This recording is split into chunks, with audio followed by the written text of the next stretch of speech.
Okay, hello everyone, and in today's video, what I'm trying to do is I'm gonna try and make a case for Sousuke Aizen not being a bad guy, and obviously he was the main villain of the story in the first part of Bleach, and he was the most prominent villain, probably in all of Bleach.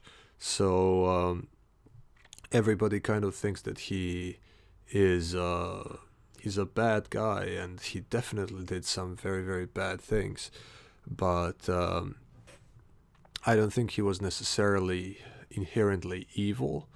I think he was more of a mindset that the end justifies the means. And before you start judging me, please let me explain. So, as we all know, Aizen was supremely talented and born with an incredible amount of power and Reiatsu, right?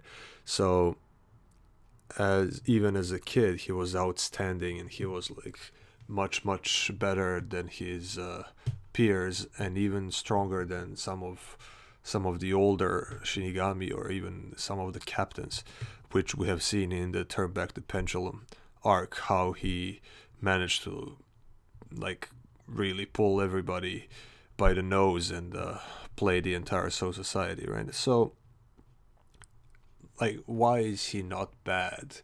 Uh, well, let's first start with his motivation.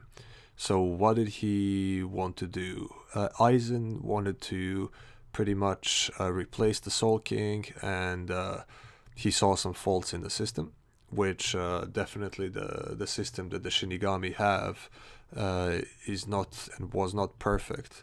So obviously he was unhappy with something, and he wanted to change it, and he wanted to become the god of the new world. And other than that, we don't really know what kind of world he wanted to create.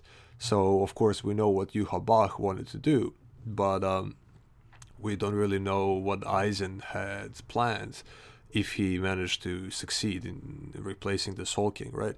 So, like, and he discussed it with Urahara at the end of the arc when Ichigo defeats Aizen, and he said like, "How could you stand it? You are so smart, and how come you're just going with it? I will never understand you." And what Aizen is showing right there is frustration. So ever since he was a kid, he was so outstanding and so much better than everyone else, and then he felt frustrated with the system and all of that. So imagine imagine you being like a kid in your school that's better than everyone else at everything. So you are a genius, you're a prodigy, right?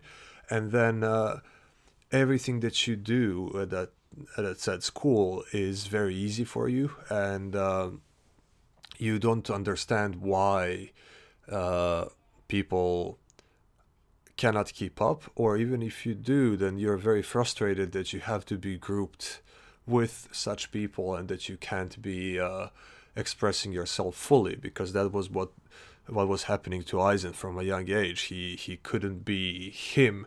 He was put through the system of being a Shinigami, through the academy, and he always had to live kind of a life beneath his standards. So from the get go, that was incredibly frustrating.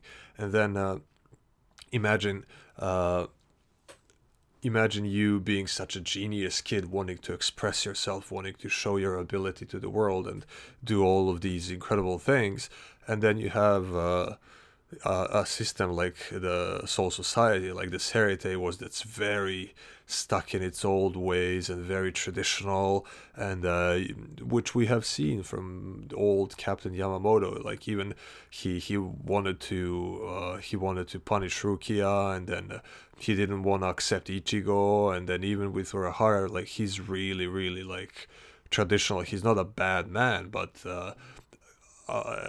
in a lot of situations, his leadership was kind of questionable, just because of how respectful of the tradition he is. So even if there was like a better option, he would not have taken it if it's going against the old tradition.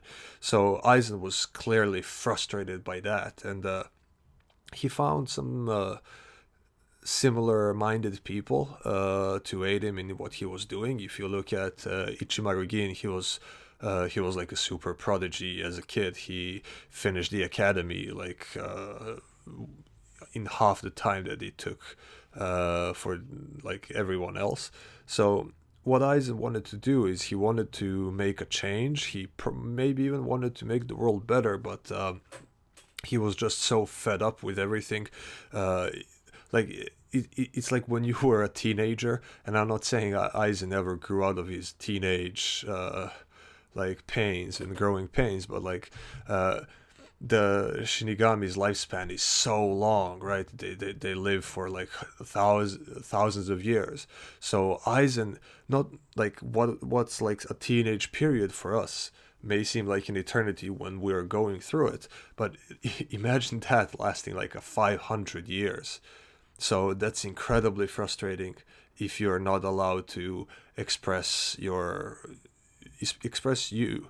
So Aizen was like for such a long time very just suppressed, and I feel like if uh, if the Soul Society was like more progressive, and if he had like somebody notice his talent and try and not be so traditional, not be so like old school in terms of leadership, in terms of the system, I feel like Aizen might have turned out like for he might have like stayed on a good side sort of deal, because we have seen when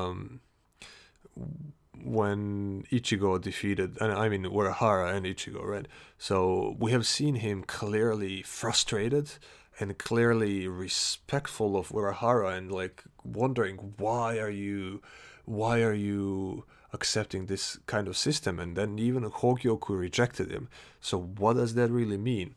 Well, Hogyoku was like basically a device that kind of just makes all wishes come true, and at certain it was stuck with Aizen, and then it even accepted Aizen as his master, and then was fulfilling Aizen's wishes.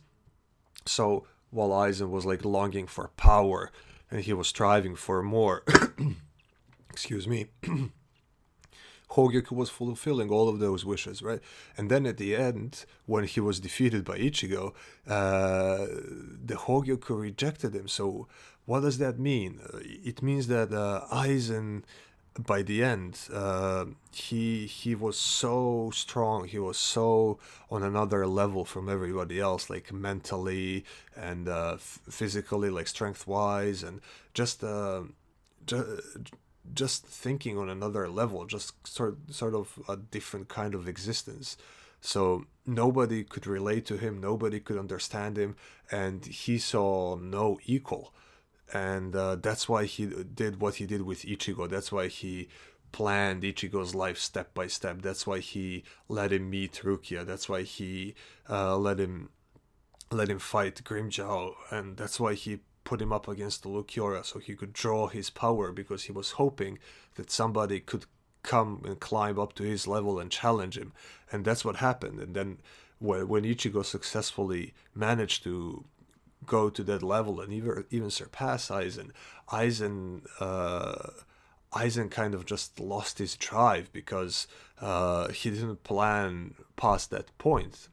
So to kind of go back to the beginning of this rant, it's like Aizen just wanted to have an equal, and to be in a group that's on his level and kind of there, and there was nobody. So once Ichigo got to that level, I feel like Aizen's motivation dried up, and he just felt that this is enough, because I'm not lonely anymore. I don't live on this other plane of existence by myself anymore. So yeah, and then we see him in the Thousand Year Blood War arc, and when Shunsui comes to recruit him, he's kind of happy to help out the Soul Society. Like, yes, he goes on some mandatory rants by how he's like uber powerful and blah blah blah blah, all of that eco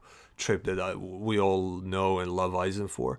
But he goes with Soul Society, and then he helps shoot those black gooey things that Yuha sent, and he saves pretty much everybody's guts. And once he's unleashed from his chair, he's like actively, he wasn't forced into it, right? He steps in front of Yuha Bach and goes like, "Oh, welcome to my Soul Society, and I'm going to stop you now." So Aizen was so powerful that once he got freed from that chair, he could just stand up and go, "See ya," and do whatever he wants to do, right?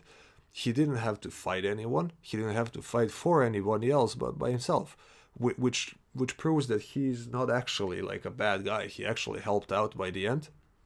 And I'm not saying he's redeemed or anything like that, but he like I don't know. It's just like once the Soul King got killed by Yuha, Aizen kind of just like was, yeah. Now somebody else already did that, so that's no longer interesting to me. And he could have just bailed and did whatever, but he has no ambition, which pretty much supports the point that all he wanted is just to be surrounded by equals.